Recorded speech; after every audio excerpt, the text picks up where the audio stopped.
And now for more insights on China's economy and institutional reforms, we are now joined by Ben Harburg, Managing Partner of MSA Capital. Mr. Harburg, great to have you on show with us. So first of all, what are some of the measures that you would think as successful in accelerating in China's self-reliance in science and technology development, and what more do you think is needed?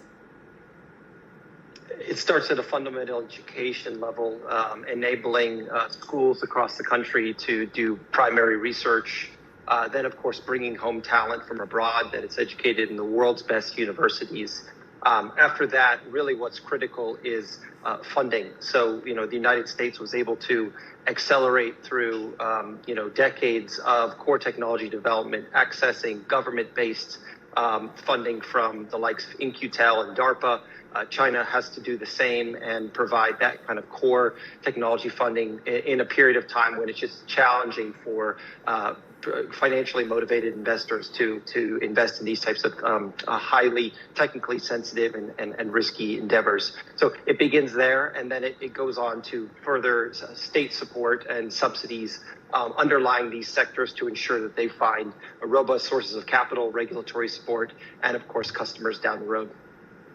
All eyes on the government work report this year. What do you think are the key takeaways from the report that's in regard to technology innovation, and what are the implications for businesses?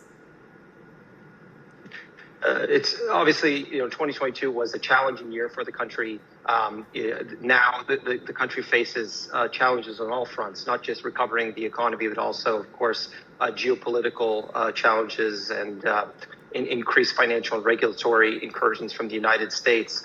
So it is critical, as the report laid out, this become a whole country effort, one that all layers of both private and public firms endeavor together and collaborate with allies, both regionally and internationally, to build new receiver markets for these products, to bring home and develop talent, and of course to focus on the key technologies that over time will continuously be separated between particularly China and the United States as the two supply chains and core technology leading powers decouple themselves.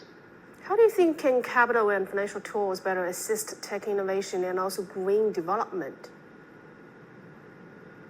So clearly, China is now entering a period that's relatively unprecedented, which is of capital constriction. Historically, global capital had flowed into China freely after 3 years of zero COVID, and obviously the challenges faced geopolitically. China is now going to have to find new sources of capital, both domestic and from abroad, and that capital has to continue to support highly innovative business models. Historically, China was more of an economy that worked to catch up to the lead set forth by a lot of the Western economies who had decades ahead of it in terms of funding and innovation capabilities.